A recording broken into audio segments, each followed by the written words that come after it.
국가 안보와 안전과 관련된 큰 걱정 두 개가 동시에 생겼습니다. 하나는 북한 핵이고 하나는 어제 저녁에 있었던 지진인데요.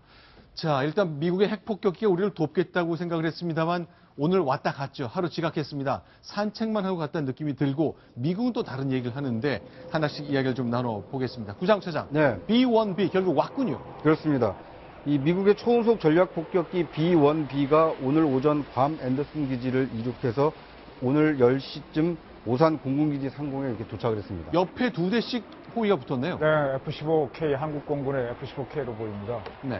우리 공군이 호위를 하고 오산에 왔을 때는 미 공군의 F-16도 붙었다고 하더라고요. 네. 저게 이제 그 폭격기이기 때문에 네. 자체 전투 능력이 없습니다. 아. 그리고 이제 스텔스도 20%밖에 안 되기 때문에 네. B-50이나 B-1B가 출격할 때는 반드시 전투기가 옆에서 엄호하고 호위해야 됩니다. 자, 괌의 앤더슨 공군 기지를 떠났거든요. 2시간 정도 걸려서 한국에 왔다고 하는데요. 저희가 그래픽 계속 보여드리겠습니다. 자, 네 대가 보통 이렇게 한 대 옆에 두 대씩 붙는 게 이제 보통 규정인가요? 아니요. 전투기는 네. 네 대를 일개 편대라 그럽니다. 네. 그래서 전투할 때는 편대군으로 비행을 해야 되고 네. 실제 실제 폭탄을 투하할 때는 약 20기 정도 비행기가 같이 떠갑니다. 어목이 또 싸우는 초계기, 엄호하는 것도 전투기, 그리고 스텔스가 아닌 건 그 맨 뒤에 저렇게 B-1B나 B-52 폭격기가 갑니다. 자, 근데 저희가 어제 올 예정이었는데 하루 늦게 왔잖아요. 그래서 그렇죠. 많은 국민들이 걱정도 하고 상심도 했고 미국과 관련해서 이럴 수가 있나 생각했거든요. 그런데 궁금한 것이 괌 기상 상황 때문에 못 떴다는데 민항기는 뜨고 군용기는 못 뜨고 이거 어떻게 된 겁니까? 그 괌 민항 기지하고 앤더슨 그 공군 기지하고는 약 16km 정도 갑니다. 네. 그러니까 강풍이 불었다는 건 조금은 좀 설득력이 떨어집니다. 다만 측풍이 강하게 불었다 그러는데 민항기나 전투기나 가장 위험한 시기가 네. 이륙하는 시기입니다. 네. 이륙해가지고 제 궤도를 잡을 때까지가 어려운데 그때 네. 아마 다소 어려움이 있지 않아라는 관측이 되고요. 네. 지금 현재 중요한 훈련이 하나 있는데 중국이 지금 남태평양에서 크게 뺨 맞지 않았습니까? 네. 남중국해에서 네. 그 러시아하고 지금 최대의 훈련을 하고 있거든요. 그거 맞불 성격으로 그쪽에서 용감한 방패작전 연합훈련을 하기 때문에 그런 이유도 있는데 네. 실제로 여기 오기 전에 네. 일본 항공자위 대속 F2 전투기 2대하고 네. 훈련을 같이 하고 왔습니다. 그럼 혹시 그것 때문에 하루 늦게 온 거 아닙니까? 이제 그 두 개가 다 설득력이 있어 보여요. 국방부 대변인도 뭐 강풍 때문인도 있지만 네. 다른 이유도 있다고 슬쩍 여지를 남겨두는 걸 봐서는 네. 제가 이제 파악하다가 못하고 왔는데 네. 좀 그런 이유도 있는 것 같습니다. 자, 그럼 이정훈 의원 두 가지 질문 드릴게요. 하루 늦게 왔거든요. 우리 좀 실망했지만 이래도 북한한테 던지는 메시지는 같은 것인지 하나 하고요. 어떻습니까? 네, 우선은 대한민국이 핵무기를 갖지 말라라고 하면서 미국이 제공한 게 확장된 억제, 익스텐드 디터런스인데 그 네. 의무를 수행하는 거죠. 네. 그래서 북한이 핵으로 뭔가 실험을 하거나 위협을 가하면은 네. 밸런스 오브 호로 공포의 균형을 잡기 위해서 핵 자산을 한번 투입해 보는 건데 네. 그 의무를 수행한 거죠. 그거를 날짜를 처음 얘기한 거에 비해서 하루 늦췄다 갖고 이제 뭐 약간 시비가 있는 거죠. 그런데 이제 머물지 않고 하늘에서 이제 비행하고 쭉 돌아갔거든요. 이제 저희가 이제 산책만 하고 돌아갔다 그렇죠. 제목을 붙여봤는데 네. 북한이 받아들이는 메시지는 어떻습니까? 그냥 공군 뭐 군산인 것 미군 공군 기지가 있는 곳에 착륙해서 좀 있다가 가는 것과 하늘을 쭉 돌고 가는 것 북한이 느끼기엔 어떨까요? 그 비행기는 가장 무섭고 겁날 때가 네, 하늘에 있을 때입니다. 네, 그래서 그 항공모함에서 함재기들하고 싸울 때는 네. 함재기가 갑판에 앉는 시간을 포착해가지고 폭격을 하거든요. 그래야 되겠죠. 네네. 그래서 오산 우리가 볼 때는 그냥 잠깐 1분 동안 왔다 그냥 간 것 같지만 네, 사실은 그 시간에 김정은이 어디 저 지하 방에 숨었을 겁니다. 날라오는 정확히 표현하면 방공 식별국이나 날라온 데는 그 말 듣고 나서 네. 이제 가고 났다 그러면 휴 갔냐 할 겁니다. 그래서 우리는 산책했다고 느꼈지만 그런 효과는 있긴 있지만 네. 우리가 오해하는 게 네, 북한이 핵미사일을 쏘는데 그럼 2시간 있다가 아니 뭐 강풍 분다고 그 다음 날 오면 우리 어떡하나 이러는 거 아닙니까? 네, 근데 그때 되면 이미 전쟁 징후를 포착하기 때문에 네. 최소한 2일 전 네. 아니면 몇 시간 전에 다 우리 군산 기지나 대구 기지나 어느 기지에 다 와 있습니다. 자, 최소한 오키나와 기지에 와 있습니다. 사실 원래 어제 올려다가 어제 안 오고 오늘 왔잖아요. 이정훈 의원께 좀 질문 드리겠는데요. 어제 김정은이 숨었고 안 오네 한국 방송을 보니까 다시 나왔다가 오늘은 진짜 숨어야 되겠다. 이렇게 김정은의 동선을 파악할 수만 있다면 우리가 그걸 확인할 텐데 그거는 못했겠죠. 아니, 어제 뭐 김정은 어느 군부대 가서 네. 겨이삭 그거 봤다며요. 네. 사진 나왔던데 그 사진이 미리 찍어서 놓고 지금 공개하는 건지 모르겠습니다만은 네. 지금 뭐 북한이 당장 전쟁할 조짐은 없고 하니까 서로 의무 이행을 한 건데 그 떡 본 김에 제사 지낸다, 넘어진 김에 뭐 세배한다는 말도 있듯이 미국이 이제 다른 훈련도 하고 있으니까 겸사겸사 하려고 늦췄겠죠. 그 바람 분다고 바람 부는 경우 측풍이라는 문제가 있긴 하지만 이륙을 네. 할 수 있습니다. 왜냐하면 네. 저거보다 속도가 느린 민항기들이 다 괌에 갔었고요. 네. 그래서 저는 미국이 뭐 그렇게 다급한 건 아니고 또 네. 어차피 한 김에 몇 개 다목적으로 하자 그렇게 하지 않았나 싶고요. 네. 그리고 미국의 폭격기들은 한국에 있는 미군 기지에 내리지 않습니다. 네. 내리지 않고 항상 지금까지 늘 빙빙 돌다 그냥 갔고요. 그걸 알기 때문에 북한의 김정은도 또 그거야 할 겁니다. 그래서 네. 두려워하지 않을 거라고 저는 봅니다. 아, 두려워하지 않을 것이다. 자, 그러면요. 일단, 그럼 진짜로 두려워해야 되는 것은 이제 미국에서 해준다는 이른바 핵 우산이잖아요. 우산을 이제 매번 비 올 때마다 우리가 빌려 쓰겠다고 얘기를 하는 건데 사실 그것도 완벽하게 딱 떨어지는 건 아니란 지적이 계속 나오고 있습니다. 첫 번째 해군산이 이제 미니트맨 3라 그래가지고 ICBM이거든요. 네. 근데 우리 북한이 가지고 있는 지금 거는 뭐 최대 지금 10KT니 12킬로톤이 얘기하는데 네. 미국이 ICBM에서 발사하는 거는 네.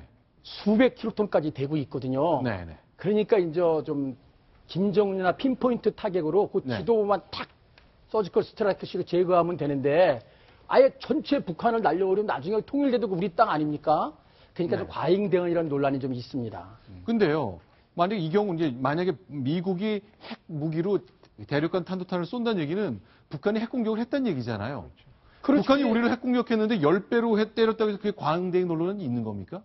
아니 그 과잉 대응은 아닐 수도 있지만 네. 지금은 이제 그렇게 우리 같은 남한 지역은 남한 북한은 누구나 먼저 맞으면 거의 초토화되기 때문에 네. 지금은 최소한 전쟁이 개시되는 시간을 애치하라 그러는데 네. 애치아우로부터 수시간 전에 네. 우리 선제 타격한다는 걸 지금 조건을 걸고 있거든요. 네. 그러니까 우리가 맞기 전에 네. 타격을 하는 겁니다. 아, 이건 이제 맞기 전에 선제적으로 10배 핵무기를 때린다면 그건 과잉인데 네. 우리가 먼저 공격을 당했다면 뭐 당연한 얘기죠. 이건 자유적 조치로 봐야 되는 거겠죠. 그렇다고 핵 공격을 할 수 있을까요?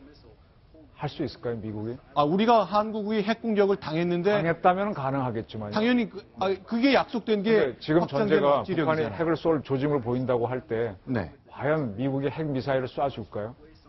굉장히 쉽지 않을 겁니다. 그래서 지금 저 핵 우산이라고 하는데 사실은 네가 쏘면은 30분에 너도 죽는다 해서 너 네. 죽고 나 죽자 해서 그래서 쏘지 못하게 하는 밸런스 오브 호러, 공포의 균형이지 저게 네. 방패가 아닙니다. 네. 착각을 하고 있는데 방패는 오히려 사드 쪽이겠죠. 사드나 SM3 쪽이고 네. 핵 우산 그런데 우산이 아니고 쟤네도 창이고 나도 창인데 네. 더 찌르면 나 찌른다 이렇게 버티고 있는 거죠. 네. 그래서 뭐 이쪽에 창이 더 길어갖고 찔러서 뭐 한 번에 삼지창에서 3명을 죽이고 너는 하나 죽인다 그런 차이가 있을지 모르지만 북한이 쐈다면 미국이 쏠 수는 있겠죠. 그러나 쏠 조짐을 보일 때 과연 미국이 핵미사일을 쏴줄까요?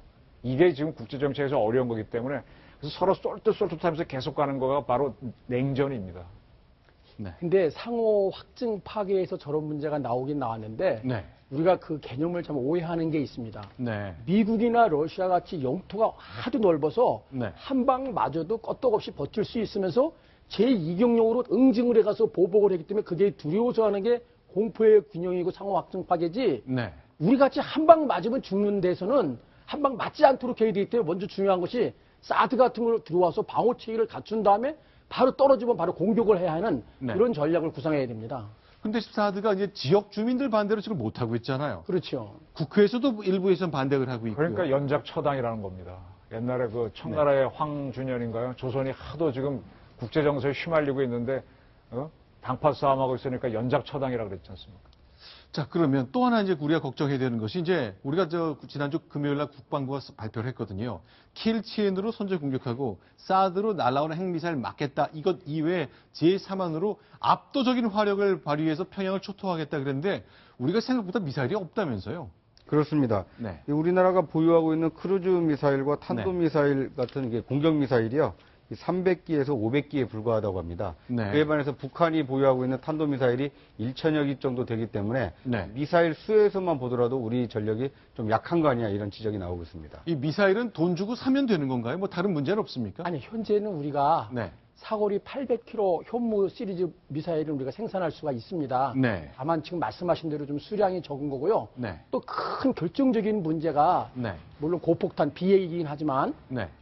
탄두 중량이 500kg으로 제한되어 있어서 네. 그거 가지고는 김정은이 주석궁 때리면 그냥 튈 겁니다. 네. 다만 지금 우리가 이제 제이담이라든가 네. 또 벙커 버스터라든가 또는 그 타우루스 같은 걸 이제 교입해가지고 하고 있다는데 네. 그렇다 하더라도 한 2,000기 정도는 확보해야 네. 그 뭐 정말 뭐 평양을 쓸어낸다든가 아까 그 B1B 있지 않습니까? 네. 그 두 대의 폭격량이면 평양을 좀 드러낼 수 있거든요. 네. 예, 그런 거를 만들어 놓고 나서 얘기를 해야 네. 가령 뭐 F-35에다가 뭘 넣고 가서 때린다든가 네.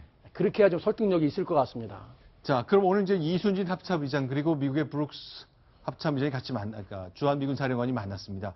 자, 일단 서로 방위 공약에 대한 다짐을 했을 것 같죠. 그 장면 저희가 소개해드리겠습니다. North Korea's nuclear test represents a dangerous escalation and poses an unacceptable threat. The United States has an unshakable commitment to defend allies in the region and will take necessary steps. 수차례 경고하였듯이 북한이 만약에 군사적 도발을 감행한다면 체제가 뿌리채 흔들리도록 강력하게 응징할 것입니다. 어떻습니까? 합참의장의 음성 들으면 좀 믿음이 가는 겁니까? 아니, 저는 저 조건문이 항상 걸리는데, 뭐뭐 한다면, 네. 한다면이면 안 하면, 그리고 저걸 하는데 우리가 발견하지 못했다면, 네. 이게 문제지 않습니까? 따라서 이제, 그리고 또 두 번째로 걸리는 게 한미연합인데, 만약에 미국이 여러 가지 사정으로 응하지 않는다면, 네. 이럴 수도 있습니다. 북한이 미사일을 쏘았거나 그랬을 때, 우리가 응징을 한번 딱 했는데, 그 다음에 주변국들이 확전 방지, 네. 세계 전쟁을 피하자고 하게 되면 미국도 합의할 수도 있거든요. 네. 따라서 우리만의 능력이 굉장히 능력과 의지가 필요한데 항상 미국을 같이 가려고 하는 거, 같이 가는 건 필요가 있습니다만은 선도적으로 끌고 나가는 그런 의지가 부족한 거 하고 조건문이 붙는 거, 조건문이 문제입니다. 조건문 때문에 우리가 맨날 얻어 터진 다음에 네. 뭐 하겠다 말겠다 그렇게 멈추는 겁니다. 자, 오늘 대통령제 국무회의에서도 비슷한 얘기를 계속 이어갔습니다. 사드 얘기도 했고요. 북한의 도발에 대한 강한 의지를 보였습니다. 대통령의 음성 잘 주목해서 봐야 될 것 같습니다. 확인합니다. 북한이 우리 영토를 향해 핵을 탑재한 미사일을 한 발이라도 발사하면 그 순간 북한 정권을 끝장내겠다는 각오로 고도의 응징 태세를 유지하기 바랍니다. 이런 상황에서 우리가 사드 배치를 백지화한다면 우리 대한민국의 안보는 무엇으로 지킬 수 있을지 의문입니다. 자, 사드 얘기 대통령이 다시 한번 꺼냈습니다. 그렇습니다. 그러니까 이제 북한이 어떻게 보면 뭐 권투의 비유를 하자면 네. 우리랑 비슷한 게 웰터급 수준이었다가 네. 지금 체급이 이제 미들급 거의 헤비급에 준하는 네. 수준으로 높아진 거 아닙니까? 네. 물론 우리에게는 헤비급 챔피언인 뭐 미국이 우리와 함께 싸워줄 것이라는 믿음이 있지만 네. 결국은 우리가 이 스스로를 지킬 수 있는 이 능력을 좀 높여야 되는데 그 중에 하나가 이제 사드 배치 문제 아니냐 이렇게 좀 강조를 하고 있는 것 같습니다. 네. 아까 그 빈센트 브룩스 주한미 연합사령관하고 네. 합참의장하고 같이 기자회견하지 않았습니까? 그때는 사실은 주한미군 사령관의 자격으로 한 게 아닙니다. 네. 미국 합참의장을 대리하는 주한미군 선임장교라는 직책이 있어서 네. 이 한미 합참의장 간에 항시 회의하는 MC 체제라는 게 있습니다. 네. 그것이 한반도의 방위 고경을 확인한 거고 네. 박 대통령은 양국 대통령은 국가군사통수기구라 그래서 우리는 NCMA 네. 미국 NCA라서 국사통수기구에서 그걸 결의하면은 네. 바로 전쟁 선포권을 가지게 되는 거거든요. 네. 그래서 조건이 붙기는 하지만 그래도 강력한 의지를 천명한 것이다. 이렇게 평가해야 될 것입니다. 자, 일단 청와대 그리고 미국에서는 이제 전술핵 필요하다는 우리 내부 정치권 내부 의견 관련해서 아직은 아니라고 분명히 모습을 받고 있습니다만 글쎄 의외의 곳에서 아니 우리가 왜 전술핵 도입을 검토하지 못하지? 라는 말이 나왔습니다. 손소 변호사. 네. 야당에서죠. 그렇습니다. 김종인 전 그 비대위 대표가 네. 한 이야기인데요. 어제 그 대통령하고 여야 3당 대표가 회동하기 전에 페이스북에 글을 올렸는데 그 글 내용이 굉장히 주목을 받고 있습니다. 요약을 하면 지금 당장 국민들의 불안감 해소를 위해서 전술핵의 주한미군 재배치 문제에 대해서 검토해야 한다. 그리고 또 하나 연내 북한의 추가 실험을 대비해서 어떤 조치를 할 것인지 등 구체적이고 실질적인 논의를 해달라라는 글을 남겼는데 특히나 전술핵 재배치라는 민감한 이야기를 했기 때문에 앞으로 어떤 영향을 미칠지 굉장히 주목됩니다. 이정은 의원 어떻습니까? 김종인 대표, 전 대표죠, 이제는. 일단 더불어민주당에서는 어제 추미애 대표가 말했듯이 절대 안 된다고 말한 것이 사드고 네. 뭐 전술핵 얘기는 뭐 말할 필요도 없는 것처럼 다 반대하고 있잖아요. 네, 그분은 오히려 오직 국내 문제만 봐서 국내에서 갈등이 있으니까 배치하지 말자 이런 시각을 갖고 가신 거거든요. 네. 근데 김종인 저 대표께서는 과거 60 때 소련과의 수교, 중국과의 수교에 직접 본인이 참여했기 때문에 안보 문제도 아시고 저랑 이야기할 때도 퍼싱2 미사일 배치할 때 동서독에서 문제가 됐다가 십몇 년 후에 독일이 통일을 했다 그런 역사적 문제도 보시고 큰 시각이 있더라고요. 네. 저는 개인적으로 김종인 대표의 의견이 맞다고 봅니다. 더민주에서도 저런 분들이 대권 후보로 나왔으면 좋겠습니다. 그런데요, 전술핵이라는 것이 아직은 이제 미국도 반대하고 있고 청와대도 전혀 얘기도 꺼낼 단계가 아니라고 말하고 이럴 있습니다. 단계에서 우리 지금 대통령께서는 저렇게 이제 국무회의에서 얘기하는 것도 좋은데 우리 특사를 한번 보내서 네. 전술핵을 중국에 보내서 네. 너희 계속 북한 제재 안 하면 우리 전술핵 배치 쪽으로 가겠다? 한국 핵무장 해도 좋냐? 한번 의견을 던져보고 미국에 가서도 전술핵 한번 요구해 보고요. 아니면 우리 나름대로 핵무장 해도 좋냐? 이렇게 던져봐야 됩니다. 던져보고 그게 이제 벼랑 끝 전술식 외교인데 목숨을 걸고 외교를 좀 했으면 좋겠습니다. 네. 저도 그 이정원 의원에 적극 공감하는데요. 네. 전술핵은 아예 0.3킬로톤 같이 아주 정확한 김정일이면 김정일, 핵실험, 핵시설 거기를 핀포인트 타겟으로 제거할 수 있거든요. 네. 꼭 필요합니다. 네. 자, 그러면요. 그러나 이제 미국에서는 글쎄 한국 문제만 생각하지 않고 저 큰 틀에서의 비핵화, 비확산 문제를 계속 얘기하고 있잖아요. 당연히 우리랑 좀 생각하는 방식이 다를 것 같습니다. 자, 육자회담 수석 대표들 한미 간에 만났는데 전술핵 얘기에서 아주 잘라서 얘기하고 있습니다. 소개해드립니다. Both our leaders and perhaps more importantly our military experts have determined that there is no need to reintroduce nuclear weapons on the peninsula and that what we have now in the strong foundation of our alliance and all of the efforts that we're continuing to make to strengthen that alliance, including, of course, our decision to deploy the THAAD missile defense system on the peninsula, and our unshakable commitment regarding extended deterrence, is more than sufficient to deal with the threat posed by North Korea. 대표의 말에 저는 동의하지 않습니다. 동의하지 않습니까? 예, 양국 군사 전문가들이 다 그렇게 합의했다는데 저도 뭐 군생활만 37년이고 저 분야의 전문가라고 자칭할 수 있는데 네. 나토에는 5개 나라의 전술핵 배치가 돼 있습니다. 네. 각각 미국과 각각 국가 50% 지분으로 사용할 수 있거든요. 네. 근데 나토에는 그런 잣대를 들이대고 우리는 안 된다는 게 무슨 의미입니까? 강풍만 불어도 안 오면서. 네, 그게 뉴클리어 쉐어링인데 제가 누차 주장했던 네. 유럽의 나토 5개 국가가 하고 있는 거를 한국이 요구를 해야 됩니다. 그래서 대통령이 지금 한미 정상회담을 요구하던 특사를 보내던 전술핵 배치해주라. 안 하면 뉴클리어 하자. 뉴클리어 쉐어링 하자. 아니면 우리가 알아서 개발할 테니 눈 감아라. 이런 네. 게임을 해야 됩니다. 그러니까 나토의 경우는 이제 미군이 이제 굉장히 중요한 역할을 하고 있는데 나토의 핵을 가지고 가서 그 미국과 어느 나라, 미국과 어느 나라, 미국과 어느 나라가 같이 50%씩 지분을 갖고 같이 하는 거잖아요. 그 나라 비행기에 미군의 핵 미사일을 다는 거 아닙니까? 우리도 동일한 걸 요구해야 된다. 그러면 그 나토보다 네. 우리 한미연합사 체제가 더 강한 체제거든요. 네. 그런데 우리는 안 된다 그리고 나토는 된다 그리고 이거 말이 안 되지 않습니까? 그럼 미국이 왜 그런다고 보십니까? 우리가 요구를 해서 하지 않아서 그런 거예요. 물어야 젖주죠. 네. 우리는 그때 그 당시에 북한이 망할 줄 알고 YS 때 뭐 에너지 문제 해결해주면 북한 망한다고 기다렸잖아요. 연착륙, 견착륙 하다가. 근데 네. 우리가 많이 헛짚었잖아요. 계속 그러니까 울지 않으니까 그런 거고 지금도요. 울어야 됩니다. 막 미국을 상대로 치열하게 외교하면 빼내야 됩니다. 저 이정원 의원에 동감하면서 어제 이정원이 MD 체제 얘기했거든요. 네. 한국이 한미연합사 체제인데 어떤 때는 미국과 연합을 하고 네. 어떤 때는 중국이나 다른 나라 눈치를 보고 안 하고. 네. 그러니까 그런 거에 대한 의심과 불만이 있을 겁니다. 미측에서.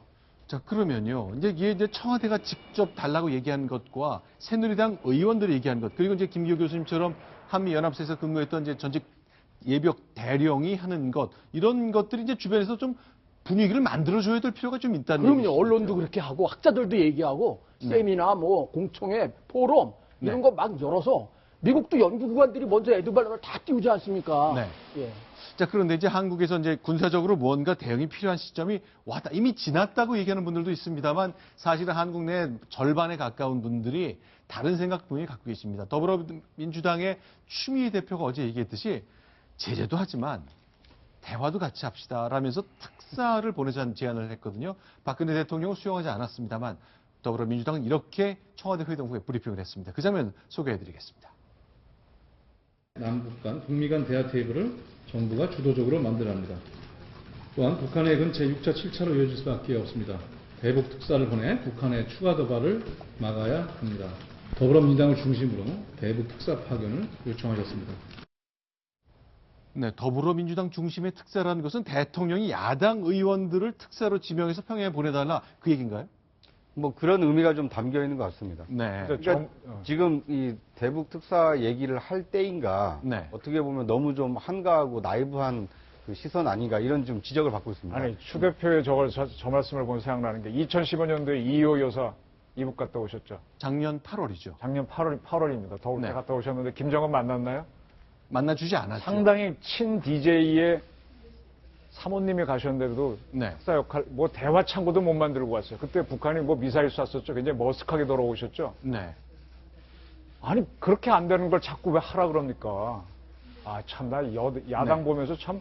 네. 그런데 이제 분명히 그냥 국민들 가운데서는 이제 제재만으로는 잘 안 되니까 대화도 해야 되겠다는 목소리가 있기 때문에 아마 그 목소리를 대변한 차원에서 더불어민주당 얘기하고 있습니다만. 네. 그렇죠. 근데 네. 2011년 10월 8일 날 김정일이가 죽기 전에 김정은에게 유언 내린 게 있거든요. 네. 한 44개 정도 유언 내리면서 네. 이제 남한 경제는 우리 북한이 따라잡을 수 없으니 네. 핵무기로 협박한 다음에 돈을 남한 걸 뺏어와라. 그것이 핵무기를 보유하는 방법이다. 근데 지금 특사를 보내면 돈 달라 그럴 거 아닙니까? 네. 그건 그 김정일 유훈과 김정은이가 말리는 겁니다. 자, 지금 저 화면은요, 2002년도죠. 박근혜 대통령이 당시 탈당했던, 그러니까 한나라당을 탈당한 이후에 평양에 간 적인데, 그렇습니다. 아니, 대통령도 가지 않았습니까? 라는 게 추 대표 얘기였죠. 네. 이 한국미래연합 대표 자격으로 이 남북 정상회담 이후에 이제 그 북한을 방문했었는데요. 네. 이 추 대표가 대북 특사를 제안한 것은 마찬가지로 네. 과거 박근혜 대통령이 야당일 때 방북했던 것처럼 야당을 적극 활용하라는 취지에서 얘기했다라고 합니다. 그런데 이제 이 얘기가 지금 당내에서도 좀 논란이 되고 있는 게요. 네. 박 대통령과 대북 특사를 제안을 하기 전에 네. 당내에서 이게 충분한 그 사전 그 여론 수렴자가 없이 먼저 대북 특사를 제안하고 사후에 최고위원들에게 이제 이런 얘기를 했다고 해서 네. 아 이건 좀 대표가 너무 성급하게 제안한 거 아니냐. 이제 당내에서는 일부 좀 이런 비판적인 목소리도 나오고 있습니다. 그러니까 저 박근혜 대표께서 저때 김정일 만난 거는 상당히 남북 관계를 모르고 단견일 때 하신 거죠. 그리고 네. 또 하나의 문제가 작년 중국 전승절에 가신 건데 네. 한국군 수뇌부를 끌고 갔지 않습니까? 네. 그때도 이미 사드가 공론화됐을 텐데 사드를 배치할 테니 전승절에 간다 이런 걸 하고 가야 되는데 그거 없이 덜렁 갔다 오셨고 그 전에는 우리가 목함지뢰 사건 때 포격을 했다고 북한이 이겼다고 전군 특방 명령 내렸잖아요. 네. 이게 뭔가 하면 우리 박 대통령이 옛날에 잘못하신 게 많아요. 네. 그래서 수정하면서 지금까지 오는 건데 옛날에 제대로 판단 못한 걸 가지고 이게 옳다라고 내미는 게 야당이거든요. 네. 같이 고쳐가야 되는 거죠. 왜냐하면 저 2호 여사 방북해갖고 얻은 게 뭐가 있습니까? 그것도 안 되고 과거에 2번 정상회담 해갖고 북한에 핵 만들 수 있는 기간 주고 돈 주고 한 건데 거기에 대한 반성을 하면서 틀어가야지 옛날 게 옳다 그러다 그것만 다투고 있으면 언제 대한민국이 앞으로 가냔 말입니다. 알겠습니다. 일단 더불어민주당 내에서도 사실은 전두환 전 대통령 만나는 문제도 추미애 대표가 상의 없이 했다가 좀 철회했고 이것도 이제 대통령이 이제 단번에 거절하는 형식이 됐습니다만 당대표가 먼저 할 수 있는 거죠. 다만 이제 상의가 있었다면 더 좋았을 것이라는 아쉬움이 이제 더불어민주당 내부에서 나온다는 얘기로 정리를 해야 되겠습니다. 자, 그런데요. 저희가 그동안 이제 대통령 얘기할 때 여기까지 좀 바로잡을 것이 하나 있습니다. 김대중 전 대통령 얘기를 저희가 금요일에 해드렸는데 저희 뉴스탑 10에 오류가 하나 있었습니다. 자, 소개를 좀 드릴게요. 지금 화면에 보면 북한은 핵을 개발한 적도 없고 개발할 능력도 없다라는 말을 했습니다. 그러나 이게 사실과 좀 달리 북한은 전쟁을 할 의사도 없고 전쟁할 능력도 없다라는 건데 이게 잘못 인용이 계속 됐더라고요. 핵이 아니라 전쟁이었습니다. 그리고 또 하나, 이건 좀 근본적으로 더 문제가 있는데 저희가 지난주 금요일에 방송한 내용입니다. 북한이 핵무기를 만든다면 김대중 대통령 내가 책임지겠다 하는 것. 이것도 역시 저희가 인터넷 기사를 통해서 여러 곳에 있길래 좀 인용을 했는데 위에 것은 저희가 그 경향신문 인터뷰에서 봤습니다. 밑에 건 좀 근거가 없는 얘기로 확인이 되어가고 있네요. 이런 것들 인터넷에서 자꾸 복사가 되다 보니까 이런 것 같은데 좀 바로 잡아야 될 것 같습니다. 오해 없으셨으면 좋겠습니다. 그 또 하나의 제가 큰 네. 한국 사회의 오해를 가르쳐 드릴게요. 제가 네. 원자력을 하다 보니까 네. 한국이 핵무장 의지를 가지면 1년 내지 뭐 6개월 만에 핵무장 한다는 거 있죠? 네. 그거 아무 근거 없습니다. 우리가 네. 농축을 하려면 농축 시설이 있어야 되고요. 제철이 하려면 일본의 로카쇼무라의 진 것 같은 제철이 공장이 있어야 되거든요. 네. 우리 공장 하나 만들어 놨습니까? 옛날에 박정희 대통령 하려고 그랬어요. 그러면 네. 공장을 짓고 돈을 투자했어야 되는데 아무것도 없이 지금 우리가 뭐 원자력 발전에서 세계 3강이라고 하니까 뭐 마음만 먹으면 금방 핵무장 한다 그러는데 아무것도 없어요. 아무것도. 이거 믿고 정책 세우는 분들 조심하십시오. 제가 분명히 얘기합니다. 엉터리입니다. 알겠습니다. 몇 가지 바로잡을 사항 저희가 정리해드렸습니다. 자, 안보 상황 계속 이어지겠습니다만 김기호 교수님 여기서 좀 인사를 드리고 새로운 패널 모시겠습니다. 고맙습니다. 자, 다음 소식 넘어갑니다. 정치권의 움직임 지금부터 정리해보겠습니다. 핵 문제, 원전 문제입니다. 순위 확인합니다.